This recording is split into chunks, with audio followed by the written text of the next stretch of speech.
ప్రతి సంవత్సరం ఎన్నో సినిమాలు వస్తుంటాయి, ఎన్నో సినిమాలు పోతూ ఉంటాయి. ప్రతి వారం, ప్రతి శుక్రవారం కానీ ఓ రోజు ముందు కానీ అటు కానీ బోల్డ్ అనే సినిమాలు వస్తూ ఉంటాయి, పోతూ ఉంటాయి. ఓటీటీలో కావచ్చు, థియేటర్స్లో కావచ్చు, వాట్ ఎవర్.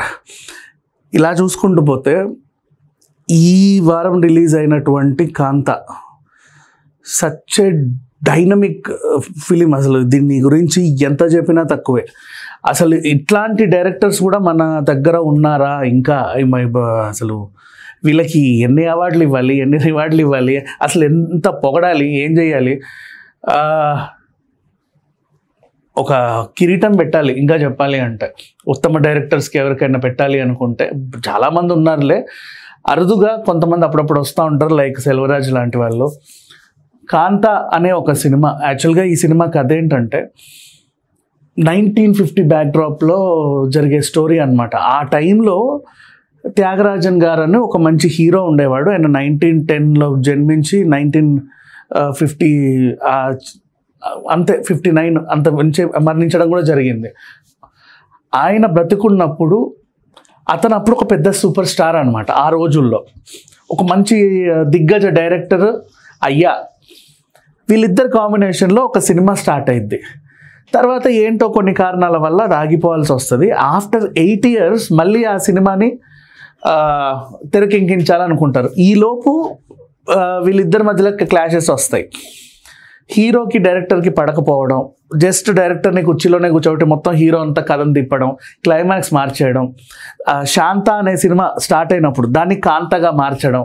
యాక్చువల్ డైరెక్టర్కి సినిమా అంటే ఒక ఎమోషన్, ఎందుకంటే వాళ్ళ అమ్మ స్టోరీ లాగా స్టార్ట్ అవ్వడం, ఇతను దాన్ని మార్చడం. డైరెక్టర్కి హీరోకి మధ్యలో కుమారి పాత్రలో హీరోయిన్ నలిగిపోవడం. ఇక లాస్ట్ ఏదో రకంగా కంప్లీట్ అవుతుంది అనే టైంలో లాస్ట్ సీన్, ఇంకొక సీన్లో ఈ సినిమా అయిపోతుంది అనే టైంలో ఒక పెద్ద ఇన్సిడెంట్ జరిగి డైరెక్టర్ హీరో కొట్లాడుకోవడం. అదే రోజు స్టూడియోలో ఒక హత్య జరగడం. ఆ హత్య ఎవరు చేశారనే దానికి నువ్వంటే నువ్వు వీళ్ళిద్దరు కొట్లాడుకోవడం. ఆ కేసుని ఇన్వెస్టిగేట్ చేసే క్యారెక్టర్లో రానా ఎంట్రీ ఇవ్వడం. ఇక లాస్ట్కి హత్య ఎవరు చేశారు, ఎందుకు చేశారు, క్లైమాక్స్ ట్విస్ట్ ఏంటి, ఇవన్నీ తెలుసుకోవాలంటే మనం కాంతా సినిమాకి వెళ్ళాలి. ఇట్లాంటి సినిమాలు తెరకెక్కించడం, నేను స్టార్టింగ్ ఎందుకు డైరెక్టర్ గురించి అంతలా చెప్పాను అంటే ఇట్స్ నాట్ అంత ఈజీ జాబ్ కాదు. ఆ కాలం నాటికి తీసుకెళ్ళాలి. అప్పుడు నిజంగా ఒక ఆయన ఉన్నాడు, ఆయన జీవితంలో జరిగిన సంఘటనలు చూపించాలి. అంటే సింపుల్ చెప్పాలంటే సినిమాలో ఒక సినిమా చూపించాలి. ఆ సినిమా తెర మీద ఓకే, తెర వెనుక జరిగే ఘర్షణలు, సంఘర్షణలు, వాళ్ళ మధ్యలో ఉన్న ఈగోలు, ఇవన్నీ చూపించాలి. ఎలా పనిచేశారు, అసలు కంప్లీట్ అయిందా లేదా, ఇదిగో కంప్లీట్ అవుతుంది అనే టైంలో మళ్ళీ ఈ క్రైమ్ ఇన్వెస్టిగేషన్ ఏంటి. Such a beautiful movie, such a beautiful actors. Dulquer Salman నిజంగా మహానటిలో అప్పట్లో ఎలా ఉన్నాడో ఈ సినిమాలో కూడా ఇతనే యాప్ట్ ఆ క్యారెక్టర్కి, త్యాగరాజన్ క్యారెక్టర్కి అనేలాగా. కుమారి పాత్రలో అయితే భాగ్యశ్రీ బోర్సే, ఎంత చెప్పినా తక్కువే. యాక్చువల్గా మీకు భాగ్యశ్రీ బోర్సే గురించి ఒక మాట చెప్పాలి. తన ఫస్ట్ కమిట్ అయిన సినిమా ఇదే.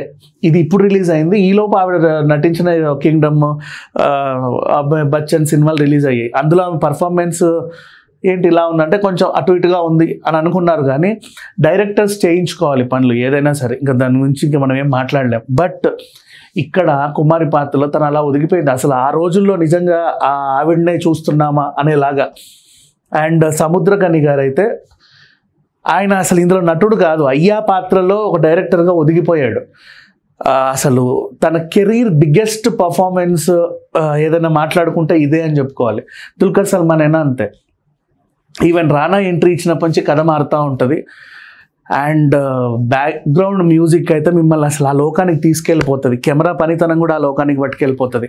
కాసేపు థియేటర్లో కూర్చుంటే చాలు, వెంటనే మనందరం కూడా ఆ టైం పీరియడ్తో ట్రావెల్ చేసుకుంటూ వస్తూ ఉంటాం అనమాట. Such a great art work అని చెప్పుకోవాలి. ఆర్ట్ వర్క్ని అయితే అసలు ఎంత ప్రశంసించినా తక్కువే. మంచి సృజనాత్మకత ఉన్న డైరెక్టరు, కళాత్మకమైన డైరెక్టరు, ఒక దృశ్య కావ్యం లాంటిది సినిమా ఏదన్నా తీశాడు అంటే అది కాంత. అండ్ సడన్ సర్ప్రైజ్ ఇది. ఇంకా చెప్పాలంటే ఇంకొక 100 కోట్ల సినిమా లోడింగ్ అవుతుంది అన్నట్టుగానే ఉంది. కూర్చున్నంతసేపు కూర్చోబెట్టగలిగింది. అండ్ యాక్చువల్గా ఇది ట్రైలర్స్ చూసినప్పుడే చాలా సర్ప్రైజ్ అనిపించింది. అరే భలే తీస్తున్నారు, ఏదో చెప్పబోతున్నారు, ఏంటి బయోపిక్ కా లేకపోతే ఇంకేంటి అనే టైంలో ఇది బయోపిక్ కాదు. కొన్ని అంటే వాస్తవ సంఘటనలను కొంచెం ఆధారంగా చేసుకొని కల్పిత కథే అని వీళ్ళు ఆల్రెడీ చెప్పేశారు. కల్పిత కథ అయినప్పటికీ కూడా ఇది నిజంగా ఇక్కడ ఏదో జరిగి ఉంటుందేమో, ఆ రోజుల్లో ఇది అయిందేమో, ఈ సిచ్యువేషన్ అయిందేమో అనిపిస్తూ ఉంటుంది మనకి. అట్లాంటి సినిమా. చాలా సినిమాలు మీకు తెలుసుంటే గొడవల వల్ల ఆగిపోయినవి, లేకపోతే ఇంకేంటో ప్రాబ్లమ్స్ వల్ల ఆగిపోయిన సినిమాలు చాలా ఉంటాయి. తర్వాత ఎప్పటికో పూర్తవుతూ ఉంటాయి.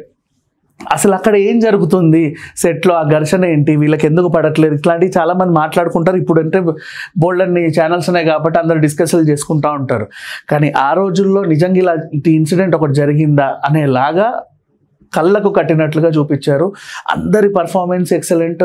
సాంకేతికంగా అయితే ఈ సినిమా ఒక మెట్టు, మన ఇండియన్ సినిమాని ఒక మెట్టెక్కించిందని చెప్పుకోవాలి. అంత ఏ విధంగా చూసుకున్నా సరే మచ్చుకైనా ఒక మచ్చలేదు. ఈ సినిమాకి అసలు రేటింగ్ ఇవ్వడం కూడా ఎవరికి అర్హత లేదని చెప్పుకోవాలి. 5/5. ఎక్కడ ఏం లేదు, కూర్చున్నంతసేపు మనుషుల్ని ఎంటర్టైన్ చేసిందా లేదా. ఈ సినిమా అంటేనే ఒక ఫ్యాబ్రికేటెడ్ ప్రపంచం, మనందరికీ తెలుసు. అందులో ఒక చిన్న ఆనందాన్ని ఆహ్లాదాన్ని వెతుక్కుంటాం. అలా మనకు కావాల్సిన ఆహ్లాదం పుష్కలంగా ఈ సినిమాలో నిండుగా ఉందని చెప్పుకోవచ్చు. ప్రతి ఒక్కరు ఈ సినిమా చూసి ఎక్స్పీరియన్స్ చేయొచ్చు, చిన్నపిల్లల దగ్గర నుంచి పెద్దవాళ్ళ వరకు. Such a beautiful film. ఈ వారం రిలీజ్ అయిన కాంత. అండ్ ఇది ఎన్ని కోట్లు వసూలు చేస్తుందో చూద్దాం. Thank you so much.